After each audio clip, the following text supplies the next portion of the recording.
தூத்துக்குடியில் உள்ள பழமை வாய்ந்த ஜாமியா பள்ளிவாசல் திமுக வேட்பாளர் அமைச்சர் கீதா ஜீவன் தொழுகை முடிந்து வந்த இஸ்லாமிய பெருமக்களிடம் வாக்கு சேகரிப்பில் ஈடுபட்டார். சிரித்த முக்கத்துடன் உங்களுக்கு தான் எங்கள் வாக்கு என இஸ்லாமியர்கள் உறுதியளித்தனர்.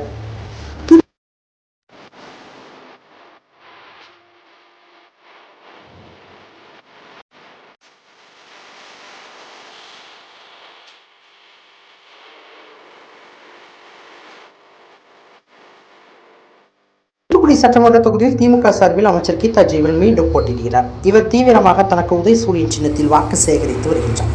இந்த நிலையில் இன்று வெள்ளிக்கிழமையை முன்னிட்டு தூத்துக்குடியில் உள்ள பழமை வாய்ந்த ஜாமியா பள்ளிவாசலில் ஜும்மா தொழுகை நடைபெற்றது. இதில் ஆயிரக்கணக்கான இஸ்லாமியர்கள் கலந்து கொண்டனர். தொடர்ந்து பள்ளிவாசலில் தொழுகை முடிந்து திரும்பிய இஸ்லாமியர்களிடம் மதசார்பற்ற கூட்டணி சார்பில் தூத்துக்குடி சட்டமன்ற தொகுதியில் திமுக சார்பில் போட்டியிடும் அமைச்சர் கீதா ஜீவன் திமுகவிற்கு இஸ்லாமியர்கள் ஆதரவு தர வேண்டும் என வலியுறுத்தி வாக்கு சேகரித்தார். அப்பொழுது இஸ்லாமியர்கள் சிரித்த முகத்துடன் எங்கள் வாக்கு உங்களுக்கு தான் என உறுதியளித்தனர். இந்த பிரச்சனை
இந்த பிரச்சாரத்தின் பொழுது காங்கிரஸ் கட்சி மாநில துணைத் தலைவர் APCV சண்முகம், இந்திய யூனியன் முஸ்லீம் லீக் கட்சி மாவட்ட தலைவர் மீராசா, மாநகர திமுக செயலாளர் ஆனந்தசேகரன், மாவட்ட துணைச் செயலாளர் ராஜ்மோகன் செல்வின், திமுக மாவட்ட பிரதிநிதியான சக்திவேல், நாராயணன், பெருமாள் கோவில் அறக்காவலர் குழு தலைவர் செந்தில்குமார், திமுக பகுதி செயலாளர்கள் S சுரேஷ்குமார், ஜெயக்குமார், மாவட்ட மருத்துவ அணி தலைவர் அருண்குமார், மாவட்ட மீனவர் அணி அமைப்பாளர் அந்தோணி ஸ்டாலின், இளைஞர் அணி அருண்குமார், சூர்யா, திமுக வட்ட செயலாளர் சதீஷ்குமார், கங்காராஜே, சிறுபான்மை பிரிவு ஷாகுல் ஹமீத், காங்கிரஸ் கட்சி மாநில செயற்குழு உறுப்பினர் முரளிதரன், கோபால், மனிதநேய ஜனநாயக கட்சி முகமது ஹுசேன், இந்திய யூனியன் முஸ்லீம் லீக் கட்சி மாவட்ட நிர்வாகிகள் MSF ரஹ்மான், மேட்டுப்பட்டி மீராசா, பானு மொபைல் சம்சுதீன், முகமது ஒய்ஸ், வழக்கறிஞர் சுலைமான், அரபி, தமிழக முஸ்லீம் முன்னேற்ற கழக மாவட்ட தலைவர் யூசுப், STPI மாவட்ட தலைவர் ஷேக் அஸ்ரப் அலி பைஜி, வழக்கறிஞர் அணி தலைவர் அஜீஸ், மகளிர் அணி மாவட்ட செயலாளர் ஷம்ஷாத் பேகம், காதர், மனிதநேய மக்கள் முன்னேற்ற கழக சையது ஷம்சுதீன், இஸ்லாமியர்கள் கூட்டமைப்பு சம்சுதீன், இந்திய யூனியன் முஸ்லீம் லீக் கட்சி மாமன்ற உறுப்பினர் மும்தாஜ் மற்றும்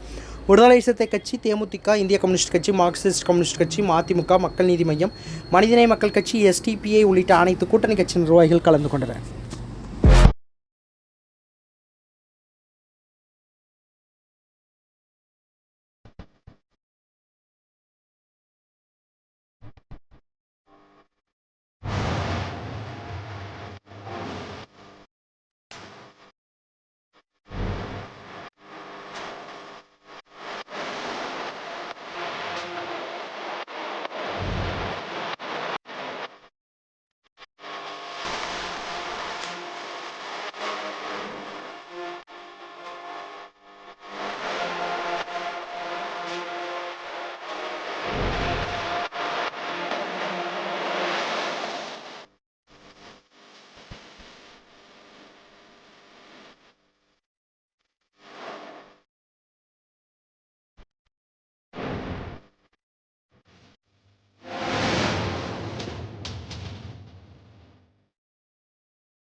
செய்திகளை உடனுக்குடன் தெரிந்து கொள்ள உங்கள் கரம் டிவியை சப்ஸ்கிரைப் செய்யுங்கள். அதோடு பெல் பட்டனையும் கிளிக் செய்யுங்கள்.